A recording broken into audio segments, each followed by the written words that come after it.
Okay, we are starting the Silver Dollar Stock Club in Excel today, Excel Chapter 2, and you're going to turn to pages EX89 through EX126 to complete the spreadsheet.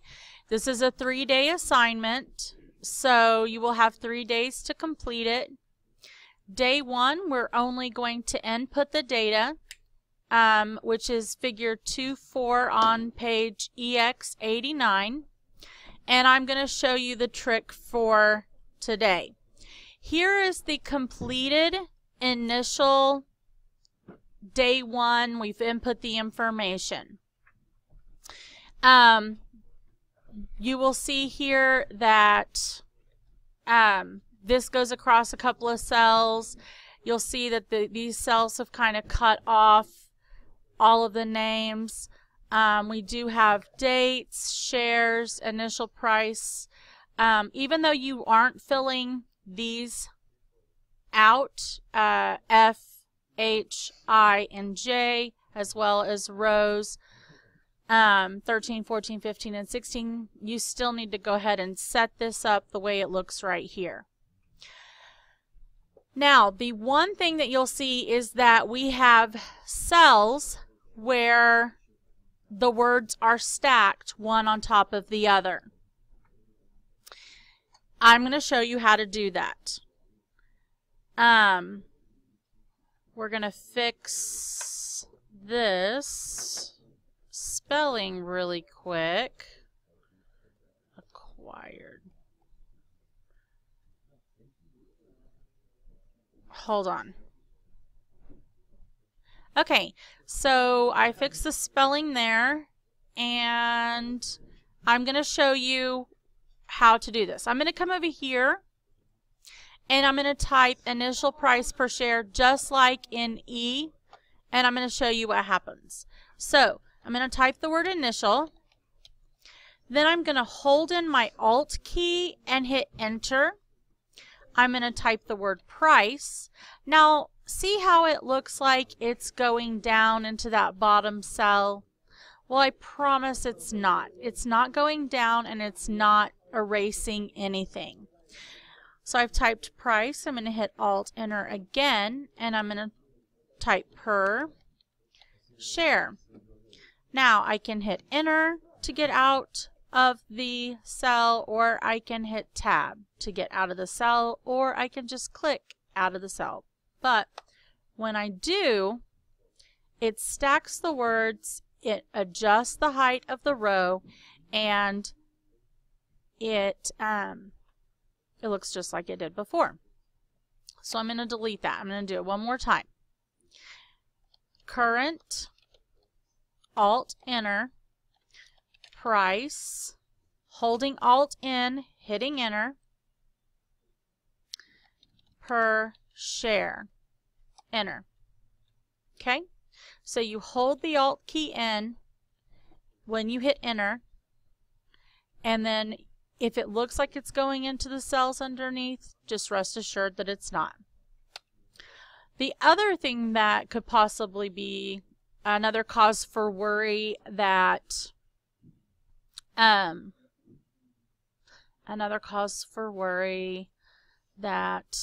we've had in the past is if you put in too many numbers. Oops, let's take out that minus sign, and we hit tab. That's not what I was doing. Here.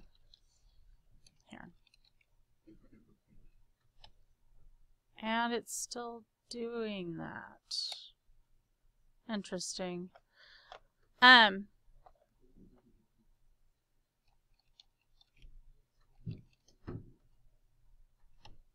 Okay, this is what I'm trying to see. Once again, if you get the hashtags, that simply means that your column is not wide enough. It does not mean that you that something has gone wrong. So it just means you need to widen your column. And you do that by clicking and dragging, or when you have the split line, double clicking, and it will take care of that for you. So that's the big stuff for day 1. let's look at what day 2 wants us to do, which is right here. So day 2 is to complete the formulas, and it tells you what to type in and where to type it in. And so let's look, for example, at cell F4. In cell F4, we're going to type in equals D4 times E4. So let's split our screen so we can see those formulas. So in cell F4, I'm going to type in. Now, you have to put the equal sign. That tells the computer, my Excel program, that it is a formula. And then you type in the cell number, D4. Now notice when I type in D4, this is now highlighted blue. It tells us that that's the figure that we're going to be working with. The times symbol, which is the star, E4. So then it highlights the next one, if that's correct. So initial cost is the amount of shares you bought at the initial price. That's correct. Hit enter. So we get a number. Now we can use the fill handle, which if you'll remember is this bottom right hand square, to click on that and drag down. It will take that formula and copy that formula into the cells below. So you will do that same process with these other formulas. So in cell H4, you have to start with the equal sign, equals D4, so we're shares, plus or times the current value times G4, there's the current value, enter, and then you use your fill handle to fill down. Okay, when you get to total, average, highest, and lowest in column totals, average, highest, and lowest, in column D is where you're going to start. And what you will do is just click and you will use your AutoSum function, which we can't see because this cell, because it's split.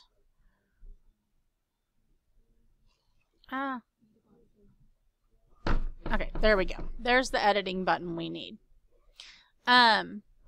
So for totals, AutoSum, or this button right here, and just click sum, and it will ask you, what are you wanting the sum for? Well, we want the sum for all of our shares. So hit enter, and then you can autofill to the right, and you will autofill all the way over. Now right now these say 0, but you should have already done the formulas for I and J. For average, we want to choose average. So we're going to click that. Now it's asking you, what do you want to average? Well, we don't want to average this total line.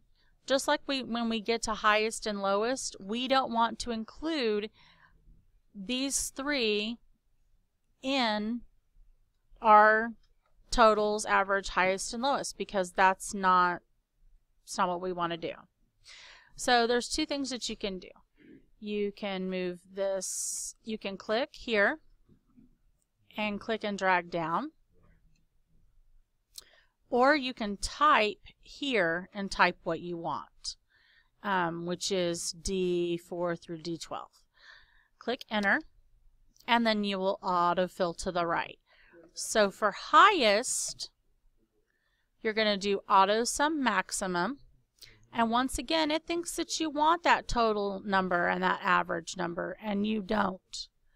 So you can backspace, and you can tell it that you want the cell range of D4 colon D12. 12. Now, a cell range is D4 colon D12. It's not going to be a minus or plus, or, you know, usually we would put a dash mark or something. It's not what we're going to do. In Excel, you have to have the colon for a cell range. So we'd click enter, and once again fill to the right. And then lowest is right here for minimum. Now there are lots of other functions that you can use if you need them. Okay, going back to the directions, because that's the end of day 2. All you have to do for day 2 is the formulas. For day 3, you'll complete the formatting. And here is the directions. Here are the directions for the formatting. You need to be very careful. There are a lot of cell ranges. This is a cell range, so I'm going from A1 through J1. So clicking back over here, that would be A1 through J1. Now, if you come down here, E4 through I4, E4 through I4. Let's look at this one instead. E14 through I15. So E14 through I15. So those two, that's that cell range, E14 through I15. It's not just a line, or it's not just a column, or it's not just a row. Okay. Remember that merge and center is right here. Your formatting and style formatting is in here.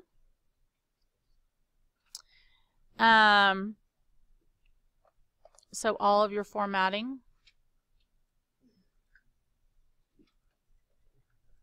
There, cell style formatting is in here. Titles, total, headings. Column A should be 15 points wide. All other columns should auto-fit contents. Accounting style is this one right here with the $sign. Comma style is here with the comma. Now if we wanted to add or decrease our decimal points, those are these two functions right here, these two buttons right here. So if I click here, for example, and I do this, it adds numbers after the decimal point. If I click this one, it takes those numbers away, because this one will be, D13 will be comma style with no decimal points. So you are going to have to change the decimal point. Percent style is right here. And conditional formatting. So I14 through I16. I14 through I16, when those are chosen, you're going to do conditional formatting in the styles group, highlight cell rules, and choose less than. And then the menu types up, put 0 in the first box, and click OK. So, conditional formatting, choose highlight cells rules, less than, type 0, and click OK. So, if this was... So when this, if and when this is a negative number with that conditional formatting, you will get a red cell and red number with minus sign. Once you've finished the conditional formatting and all of the rest of the formatting, you are finished. You need to save it as Silver Dollar Stock Club to your desktop, upload it to your drive, and turn it into Canvas. Thank you.